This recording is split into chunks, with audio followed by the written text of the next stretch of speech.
Hey there everybody, 𝑟𝑎𝑛𝑡𝑠 back at it again, bringing you another massage video. Today, we're going over chair massage. Yeah, chair massage.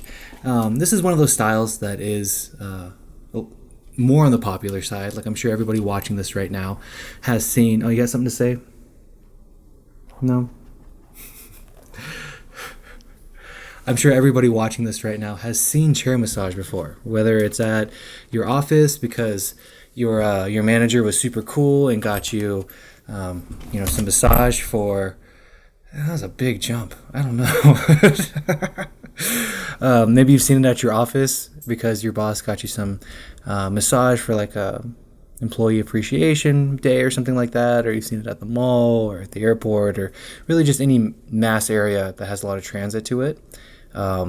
You've probably seen a chair set up. Now, the cool part about chair massage is it's more of a change in equipment than style, I guess, because any style that has a technique that you could apply to somebody who's fully clothed, because you will stay fully clothed as you're on the chair, then you can apply it to this. So when we talk about shiatsu, this is perfect to train for chair massage. Absolutely perfect. Fantastic for it.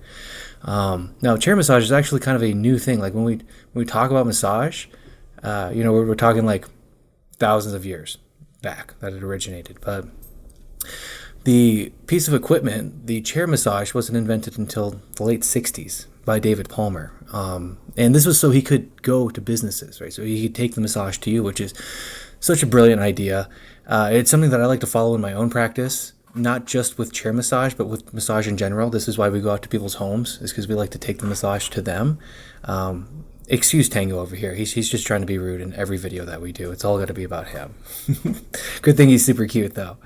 So I really like that philosophy of bringing the massage to the office, or whatever event that you're doing. I mean, there are some events, like sporting events, where I'm definitely going to bring a table with me, just because it makes sense, right? Like you want that space to work. But sometimes, like in an office, like they don't have a massage room set up for you, right? So you have to be super conscious about what kind of equipment you're using. And this is where the chair comes in, because the chair is super compact, super portable. You can do a lot of work with it. Now, of course, there are some areas of the body, like you're not going to be able to do a lot of,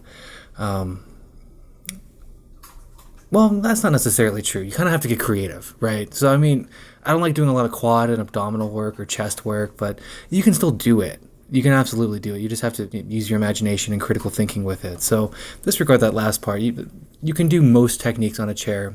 It's just easier on a table for most people. And with that being said, there are chairs that are evolving in all sorts of different ways. You have your really basic chair, which I'm a big fan of. More basic, the better for me. Because the more basic it is, the more stable it's going to be and the longer it's going to last for you. So your investment is going to go further. Now, that being said, they have some really advanced chairs out there that can really mold the experience to the client. So I don't see why that would be a bad thing either, right? So it's kind of what you want to... For me, when I look at the massage chair, it's almost like the image you want to portray. Like when you get to the really fancy chairs, like they kind of catch the eye a little bit more when you're at an event, right?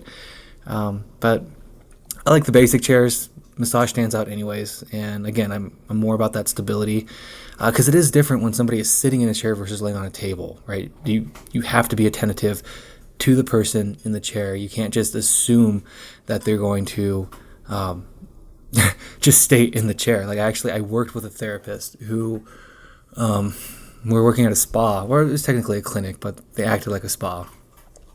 This lady couldn't lay on a table. She could only sit in a chair. So the massage therapist put her in the chair and then left to go wash her hands, which you would do with a massage table, right? So I don't necessarily blame the massage therapist for this. But as she was away from the person fell out of the chair. And obviously that's not good news, right? So I guess any new therapist starting out there, you don't want to be away from somebody who just got into the massage chair. Like you should be able to have a hand on them at all times, basically. And in fact, at the bottom of the chair, in front of, or beneath the armrest, so at the front of the chair there, I'll actually take a piece of rope, turn it into a loop, and loop it around that front leg of the massage chair. And what I do with that is I'll actually step on that as the person's getting into the chair. And why I do that is like they're not going anywhere with my foot on that piece of rope. and it's got like a special knot in it and everything like that. A special knot. No, there's just a knot in it that is going to help me get some traction, right? And again, it's just a simple loop, simple, 550 cord that I have around the leg of the chair. It doesn't look too unprofessional. I don't know why massage chairs don't come with this already. It seems like it's kind of needed, actually, because there have been plenty of close calls without it. So I do recommend that you use one of those if you are getting into massage chair sessions. Now, the big part about the massage chair, coming back to the business, is that you get to bring it to the employees. Massage chair sessions are normally much, much shorter. Like, it's pretty rare that I get hired to do hour-long sessions in the massage chair. It's pretty rare that we even get half-hour sessions. That does happen, more so than the hour sessions, but really what you're looking at is the 10 to 15 minute sessions, and I think that is just a beautiful practice. I love showing up to an office and just dealing out the body work. Just anybody who's there that day is going to get some kind of love, some kind of introduction to body work. If you're starting out in massage, you might even think about doing some of these pro bono, doing some of these for free. And I make that face just because it's easy to start giving away too much for free, and then you start devaluing yourself. But why I say it might be a good thing to use is it gets you some exposure, right? Like it was really common when I first started to go out to a gym with either a chair or a table, depending on the size of the gym and what kind of areas they had available for me. But to provide some kind of like introduction to your service, to show people that, yeah, it can have a huge impact on you. You should buy into more time. You should schedule me regularly. So that's not a bad thing. But obviously, getting paid to come out to an office is amazing, and it's so cool. And if you do have the opportunity, you should definitely do it. There are even some companies that will schedule you regularly. For a while, I was able to go out to Yavapai College up here and basically every quarter work with all the students right before they had some big tests. So you can definitely have a regularly scheduled business with chair massage and not really even messing with the table as much. For me, what I also use in a chair massage session, and this is more so for massage therapists that are still getting into it, or maybe are plenty into it, but maybe want to switch up their style a little bit. We'll go over this tool more when we get to our tool use videos, but the T-bar I think is amazing when we get into chair massage. Because the person is clothed, you're going to have to work with that other layer that's there, which isn't impossible. Obviously not. Like it's very doable. But what I notice is it tears up my knuckles just a little bit more than if the clothing wasn't there. So what I like to use is the T-bar, especially while working along the spine, some of the bigger erector muscles. That there takes the stress off of my knuckles while still allowing me to give a lot of body weight and a lot of momentum into my strokes. A lot of people will look at the T-bar and think, you use that on a person? Like there's absolutely no way that I could use that. I can't judge the pressure with it, right? So how could I use something like that? Trust me. You can judge pressure very well with it. You can get very specific with it. You can get into areas that you think you wouldn't be able to, that you definitely can with it.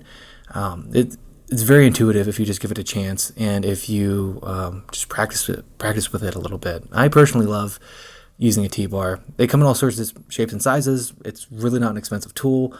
I find some of them are a little too pointy. So if you can get one that kind of resembles a thumb a little bit, I love working with that type of surface. Love, love, love, love it.